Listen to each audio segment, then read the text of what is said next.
everyone, my name is Sam. Thanks for checking out this video. If you get to the end and liked it, hit the subscribe button, hit the bell notification button, and hit the like button. As always, I have plans for the month of April. I'm being overly ambitious, part of the reason being for the past like 2 months or so, I think I've finished basically all of my TBR, or the ones that I haven't finished are books that have no audio, so I can't jump back and forth, so I'm just limited. Like, I'd rather be over ambitious and then instead of running out of books, because when I run out of books, I start to panic. I'm like, I forgot something or something.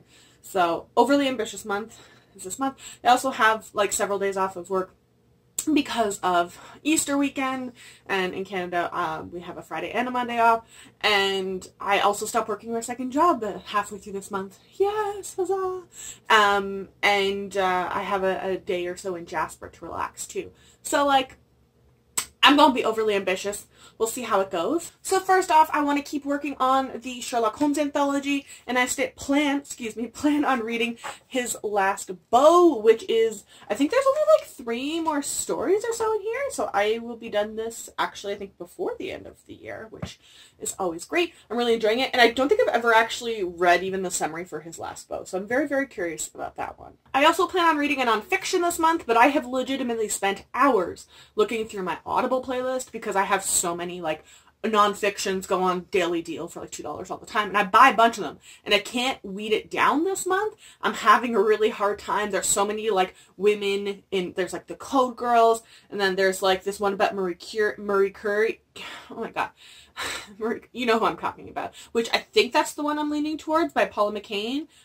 I just don't know. So if you watch my vlogs or like weekly wrap-ups, you'll see which nonfiction I end up reading. Then I plan on getting to Blood Witch by Susan Dennard. This is the first book. Sorry, this is this is the 3rd book in the Witchlands series, and I got an arc of it at the very end of January, despite it coming out in February, so a little late. I feel like I retained more of Wind Witch than I did of Truth Witch, so it should be good to go. Then I am picking up Shantae by Gita Trellis. I am so curious about this one. I've heard very, very mixed things, and like, I love the cover of the arc, and then the final cover they put like a silhouetted white woman in the background, which like, high-key not into, but the UK cover is très pretty. It's like it looks like the Versailles gates, and if I like it, then maybe I'll pick it up, because but I have high hopes, but I know there's supposed to be like murder mystery in the court of Louis and love and magic and revolution, as it says on the top. So I have high hopes for this, and I think this will be one of the first few books I get to in March. I'm also really hoping to get to The Lost Girls of Paris. For some reason, I keep calling this The Lost Girls of Paper or other things. I don't know why. But by Pam Munoz. I haven't read her first, I don't know if it's her first book, but the one that she got real popular for, which was The Orphan's Tale. I think I actually own that, though. If I don't own it, I once owned it and, like, unhauled it or it got ruined or something.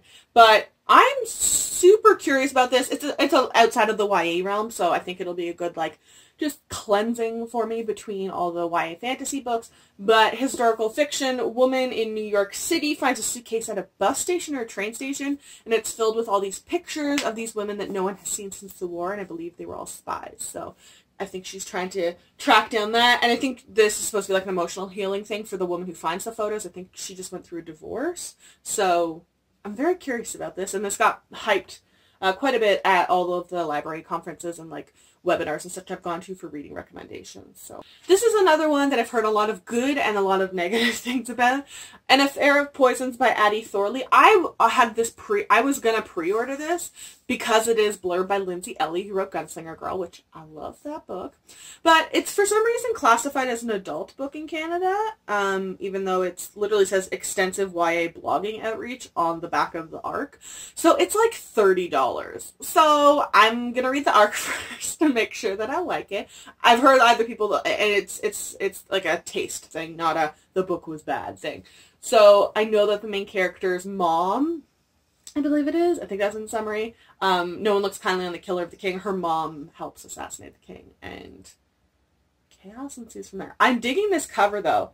However, I really hope I don't like it, or like, because like $30 for a book, like, my god, people, like, calm yourselves.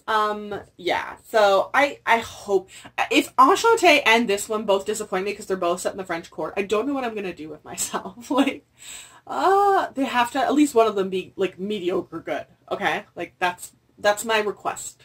Then I plan on doing a reread of Beastly Bones by William Ritter. This is on my goal for the years to reread this quartet, and I freaking love this series so much. I read Jacoby 2 months ago, I believe, and so back on the Jacoby quartet series train, and I believe he has a book coming out in August, this author, so I'm even more curious. I believe it's middle grade, though, so I just be aware there's different age groups, but I'm very curious about this. The series is so underhyped and so underappreciated. It's such a good, fun, paranormal, historical fiction, and, like, yeah, just high-key love. I originally was, like, gonna try and read this series catch up because the last book was supposed to come out this year. And then all of a sudden, the book that was supposed to come out in, I believe it was late April or the beginning of May this year, has been pushed back to August 2020. So this will be a if I have time book, okay? So I may not get to it this month. If I do, great. If not, I ain't too worried. I got a year and a half to wait. Like, like, the cover's been out for like 3 years for that book now. I don't understand why it keeps getting delayed. If they were like, okay, we've got enough, we're ready to release the cut. Like, anyways. But The Queen of Atolia by Megan Willan Turner. I enjoyed book 1. I forgot, book 1 was a reread for me, but I haven't read the rest of the series. I forgot, like, the hook ending that was the thief. And I'm just really curious about this. I love these covers. I just, for the life of me, don't understand why they would have released the cover for book 5. Like, I want to say mid last year, like, in advance. And now they're like, nah, late 2020. That angers me. So, yeah, I know it's blurbed a lot by, like, Laini Taylor and Garth Nix and all these big authors, so I'm curious about it. And everyone I seem to talk to about books, even that big reader, seems to know about this series. So it somehow went under my radar for years. So very, very curious to see where it goes after the ending of The Thief. So, like, years and years ago, I want to say, like, over 3 years ago, I read Graceling by Kristen Kishore, and I enjoyed it. And I'm 99% sure I read the rest of the series. I wasn't using Goodreads at the time, so I have no point of reference. And I borrowed them all from the library. So I literally remember nothing of this book, but this author kind of got back on my radar after I read Jane Unlimited last year, which was, like, one of the most messed up, amazing books I've ever read. It was, like, when an author, it's like, literally the physical embodiment of when an author can't decide which genre to write a book in, and it goes, let's write it in all of them. It's a messed up book, and it's amazing, and I want to buy it, but they came out with a paperback cover, which I high-key really dislike, and then, I want the hardcover, so I'm on the search for that. But anyways, Graceling. I want to do a reread of this trilogy this year, and I finished, you know, my thing of the Hunger Games, and I'm kind of back in that sort of dystopian, you know, tropey YA fantasy trilogy thing, mood. So, Graceling. I remember enjoying it. I literally remember nothing of the plot, or the characters, or anything. So, yeah. I'm also really, really hoping to get to A Curse So Dark and Lonely by Bridget Kemmerer. Sorry, it's very weird saying E-R-E-R at the end of it, the last name. But this is a weird one. It, like, automatically went on, like, New York Times bestselling list. Like, everyone I've heard rave about it. It's, like, we have the authors coming into the TBR and Beyond group this month, too, to do group chat, and we're doing a discussion chat or a discussion, like, event, on this book itself. She's had to extend her book tour, like, multiple times because of how popular she is and everyone's showing up. Why isn't there an audiobook for this? Like, what are you doing, Bloomsbury? Also, it's a Beauty and the Beast retelling. How did you not just be like, we should have an audiobook for that? It's 2019, man. Why don't...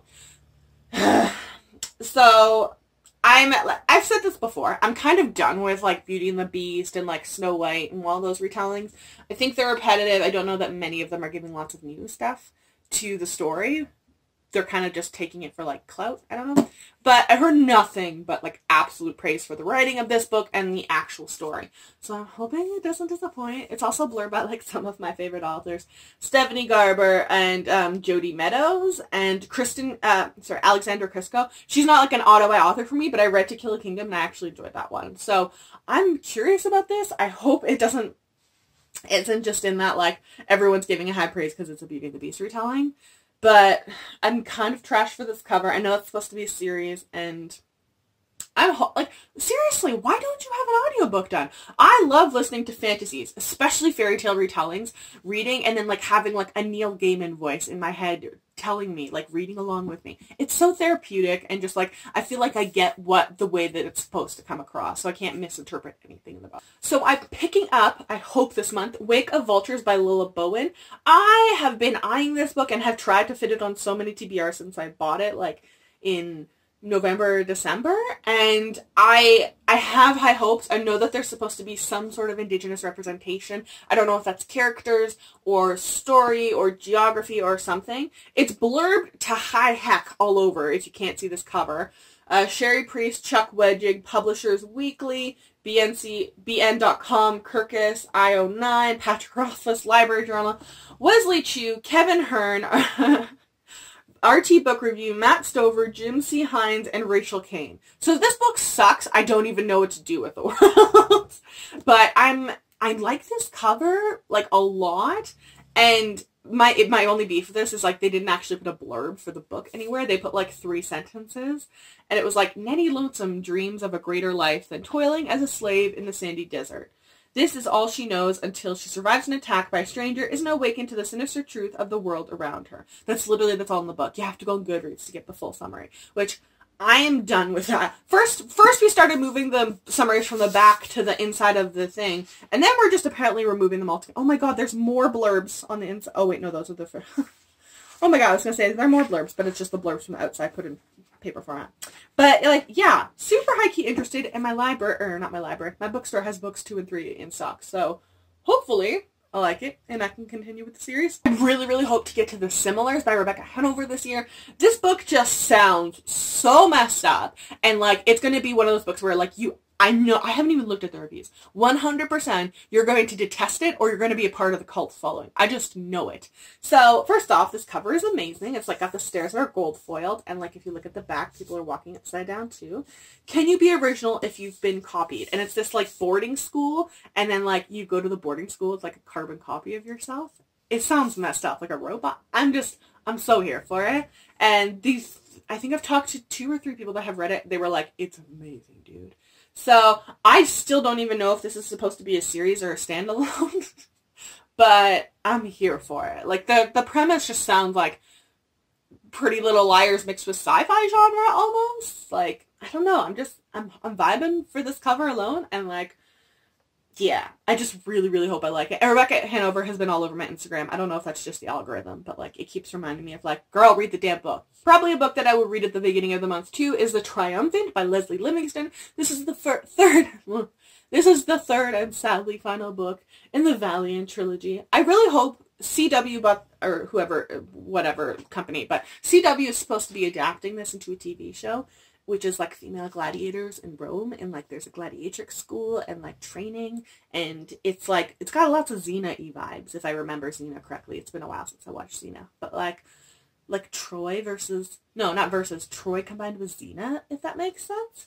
But things went down in the second book, like betrayal and like chaos. So I'm very curious to see where this is going to go. I'm really hoping that Cleopatra comes more into this, because yes, Julius Caesar and Cleopatra are in this. And yeah, she's a Canadian author, and I really hope that this gets adapted, because it could be really cool, even if they don't stick to the book. I think the premise could be really cool as a TV show. And I hope Leslie Livingston releases more stuff, because even with the book's covers having people on them, I still enjoy these covers. Like, and they got through the whole series using the same color theme, or not color theme, the same concept theme. So like, high praise to Razor Bill, if you guys are the head publisher that makes that decision. Good on ya. Did KK Perez have the Tesla Legacy come out last month? Sure. Did I buy it? Absolutely. Pre-ordered it. Am I going to read it? No, I have to read the Arc of Sweet Black Waves sequel first. So I'm definitely going to get to the Tesla Legacy. If I can squeeze it in this month, I will. But likely it's going to go in my May TBR. But I really need to know what the heck's happening in Wild Savage Stars. I can't hold myself back any longer. Sweet Black Waves is still in my soul. I read it at the end of December, or mid-December, I believe. And boy, did it hurt at the end, even though I knew it was coming. Like, but yeah. So I'm not even reading the summary. I don't care. I just know that I need the story. So Tristan and his old retelling, and things go to hell in a handbasket at the end. Like, there's, like, zombie pirates and, like, betrayal and potion magic and, like, oh, there's just, lots happens. Lots. So, yeah, Wild Savage Stars. Also, this is another series, why aren't there audiobooks? Same with The Similars. This is 2019. Why are you releasing books without audiobooks? And lastly, I've finally convinced a bunch of people to read A Curious Beginning by Deanna Raybourn. So I plan on just doing like group buddy reads with them, even though I've read the book like 4 times. So I'm going to be doing A Curious Beginning, A Perilous Undertaking, A Treacherous Curse, and the new book, which came out in March, A Dangerous Collaboration. I just love, no, I don't love. Deanna Raybourn's a horrible human being, okay? Like, it's like 4 books now, because I've talked to some, well, I'll just say 3 books. These 3 books that I've read so far now. If I get to the end of this series, and Veronica and Stoker haven't sealed the deal, I'm filing a lawsuit, I'm burning things down, no, that's excessive, tracking her down. I just need answers, okay? And so once I'm done, I'll caught up on this. I think I'm finally going to give a shot to the Lady Julia series, which is also Deanna Raybourn's other series, which apparently is really, really good, and I'm supposed to like that if I like this. So, yeah, if you somehow have been on this channel and never seen that, there's A Curious Beginning, A Perilous Undertaking, A Treacherous Curse, and, whoops, A Dangerous Collaboration. If you like snarky, extremely sarcastic, smart women with lots of slow-burning sexual tension between a broken man, basically, then, oh yeah, and lineage reveals, then, this is your wheelhouse. This is high-key your wheelhouse. Also, I think just as a general rule, if you like Daughter of the Pirate King and Alosa specifically in there, you'll like this series. They have very similar characteristics and personality traits, and there's lots of humor and comedy. So, yeah. So those are all the books that I plan on reading this month. I hope I can get all of them done. If not, like I've said, I think I've got a couple books that I'm like, this can wait until May. So make sure to check the description box down below. I will link all of these books to their Goodreads pages, and I will also link all of my social media. If you follow me, I will follow you